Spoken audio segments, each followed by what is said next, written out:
एक सेठ जी रहते थे बरसाने में। बरसाने में सेठ जी रहते थे। उनके 3 पुत्र थे लेकिन बेटी नहीं थी। उनके सदैव मन में यह रहता था कि एक बेटी होती तो कितना सुखी रहता मैं। तीनों बेटों का ब्याह हो गया, बहुएं घर आ गई, लेकिन बेटी नहीं है, इस बात से बड़े दुखी रहते थे। पत्नी भी चली गई। एक दिन एक संत मिले तो उनसे कहा कि महाराज सब कुछ है, सब सुख समृद्धि है, तीनों पुत्र अच्छा काम करते हैं, बहुएं भी अच्छी हैं, लेकिन मेरे बेटी नहीं है। तो संत ने भी उनसे यही कहा कि भगवान यदि किसी संबंध का अभाव देते हैं तो वो इसलिए देते हैं ताकि उस अभाव के स्थान पर तुम भगवान को स्थापित कर दो।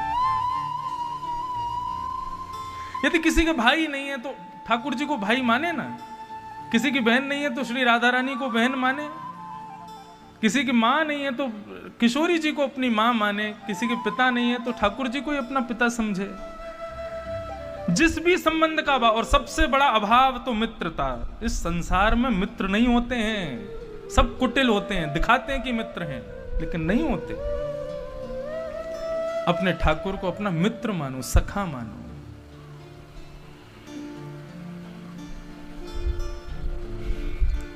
संत ने एक राधा रानी का चित्रपट दे दिया और सेठ जी से बोले कि आज से आपकी बेटी ये है, इसी को अपनी बेटी मानो। संत उस चित्रपट को लेकर के घर आ गए। अब उसी को अपनी बेटी मानते हैं। अपने मन की जितनी बात अपनी बेटी से कहनी होती थी सब उस चित्र, श्री राधा रानी के चित्र से कह देते हैं। भोजन करने से पहले अपनी थाली लेकर के जाते हैं, एक रोटी अपने हाथ से ऐसी चित्र को दिखा करके खिलाते हैं, मेरी बेटी। एक दिन सेठ जी सुबह दफ्तर को जा रहे थे तो सामने से चूड़ी वाली आ रही थी। तो सेठ जी उसको कहते हैं कि सुनो, हमारी घर चले जाओ, तीनों हमारी बहुओं को चूड़ी पहना देना और जितना उसका वेतन बने ना हमसे आके ले लेना दुकान से। चूड़ी वाली कहती है ठीक है। घर चली गई। बड़ी बहू को, मझली बहू को, छोटी बहू को, तीनों को उसने चूड़ियां पहना दी मनपसंद। और अपना सब सामान वहां से रख करके वहां से प्रस्थान को जैसी निकली तो एक नन्ही सी छोटी सी सुंदर सी कुमारी का एक कन्या आकर के खड़ी हो गई और उसने भी अपने हाथ आगे कर दिए कि मुझे भी चूड़ी पहनाओ।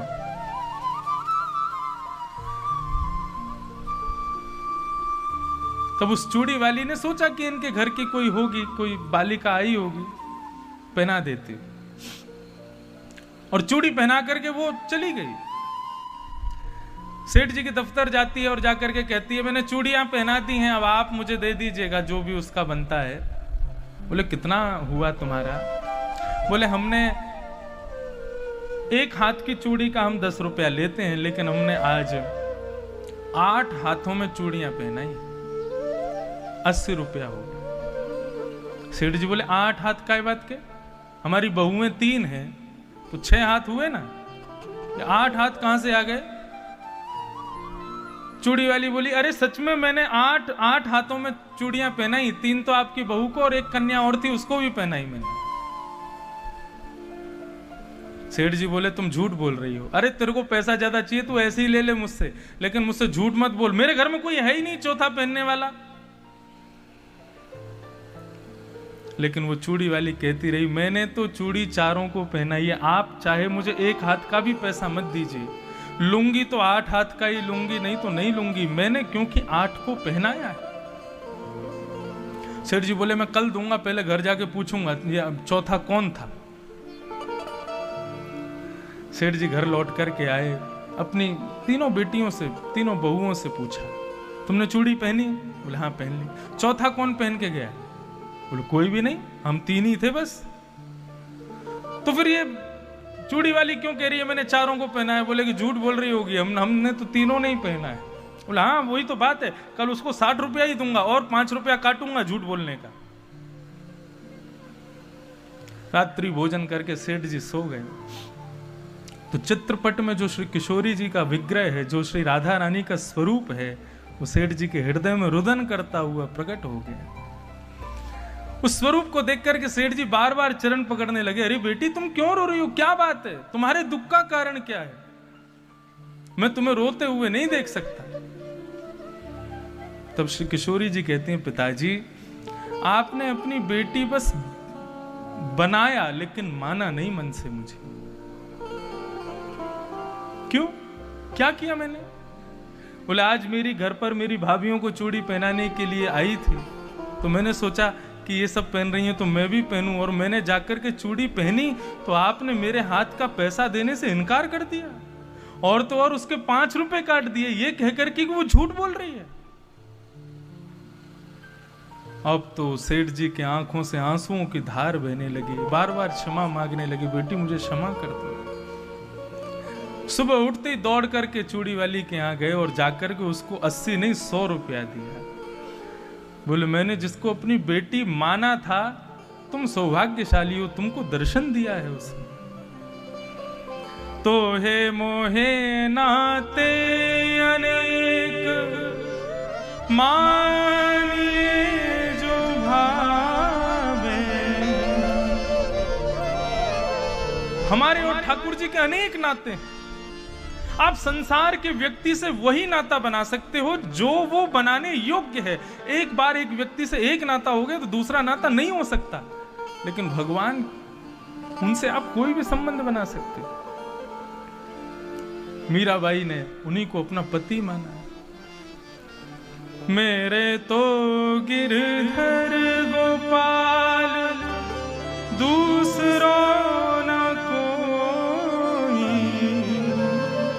जाके सिर मोर मुकुट मेरो पति सो।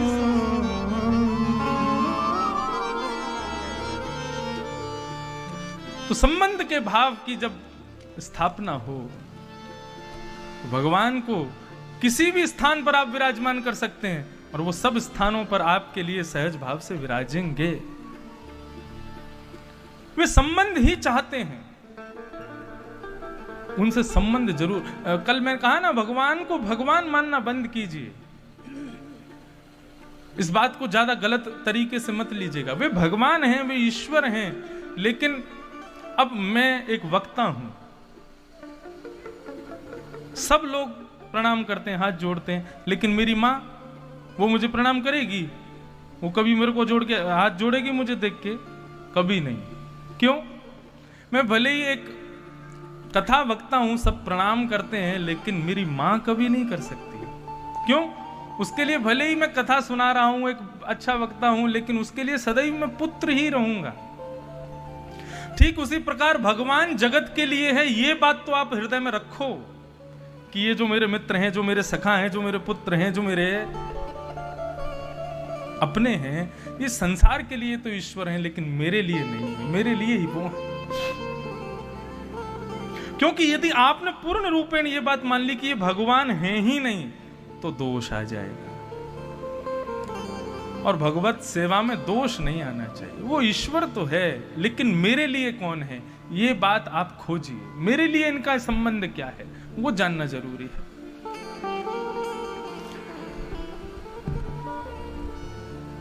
गजराज तारो तेने आवने को, जावने को, खावने पकावने को मीराबाई तारी है। नरसिंह मेहता को तारो वही बार सवारने को, वेदन सुनावने को जयदेव तारो है। भगवान आपने सबको तारा है, लेकिन उन सबको तारा है जिनसे आपका कोई ना कोई काम बनता है। आपने गजेंद्र को तारा, गजराज को तारा, किसके लिए तारा? बोले आवने को जावने को, आपको सवारी करनी थी उसकी हाथी की, इसलिए गजेंद्र को तार दिया।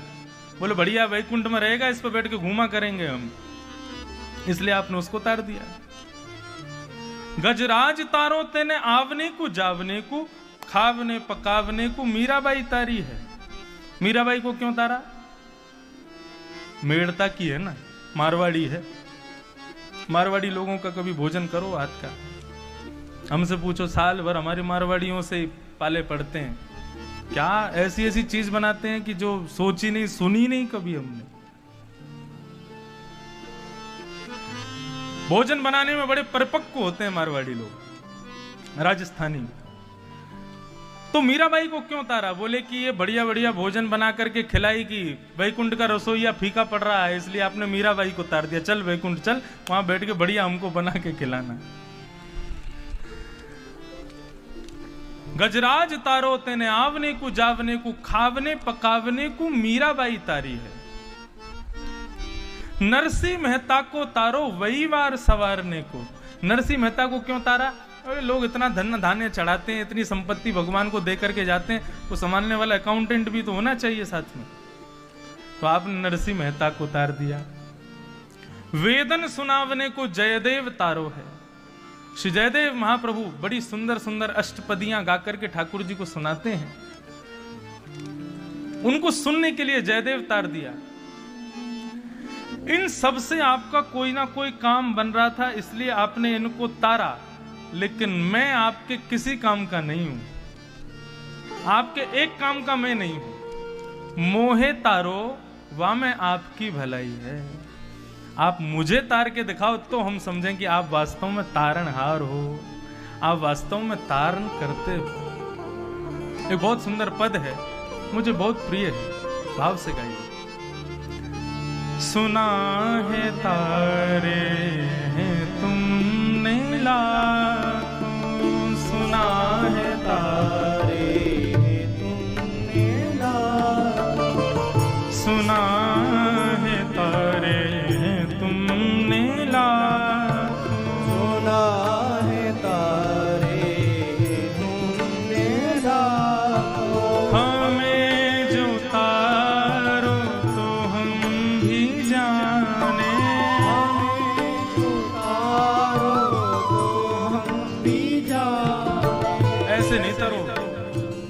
गर्मी हमको भी लग रही है लेकिन हम गा रहे हैं ना, गला हमारा भी सूख रहा है लेकिन गा तो रहे हैं ना। ऐसे नहीं, प्रेम और भाव से गाइए, भाव निमग्न होकर के गाइए।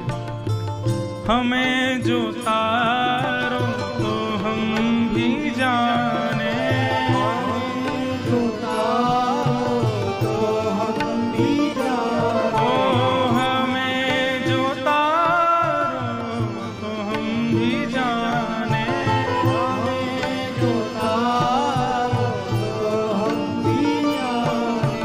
सुना है तारे तुमने लाखों, सुना है तारे तुमने श्री राधा रमण लाल की।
पिताजी को ये भाव बहुत प्रिय है। सुना है तारे हैं तुमने लाखों, हमें जो तारो तो हम भी जाने। लेकिन इसके लिए करना क्या है? किसी होटल में आग लग जाए तो जो उस अग्नि से बचा हुआ व्यक्ति है वो होटल से उसी को बचाएगा जो उसका जानकार होगा। पहले उन्हीं को बचाएगा, सबको बचाने का दायित्व है उसका, लेकिन वो पहले उनको बचाएगा जो उसका होगा, खुद का होगा। ठीक उसी प्रकार इस संसार रूपी भवाटवी में, संसार रूपी सागर में हम सब लोग डूब रहे हैं और सबको बचाने के लिए एकमात्र ठाकुर जी ही हैं। वही सबको इस संसार रूपी सागर से बचाएंगे, लेकिन पहले उनको बचाएंगे जो उनसे कोई अपना संबंध बना चुका होगा, जिससे कोई संपर्क भगवान का होगा, पहले उसको बचाएंगे। इसलिए भगवान को अपना कुछ मानो। तो आत्मदेव जी के कोई संतान नहीं थी।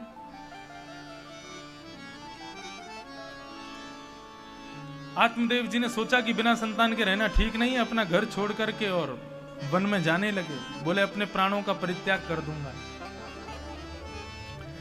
तो वन में उनको एक संत मिले। संत ने कहा भैया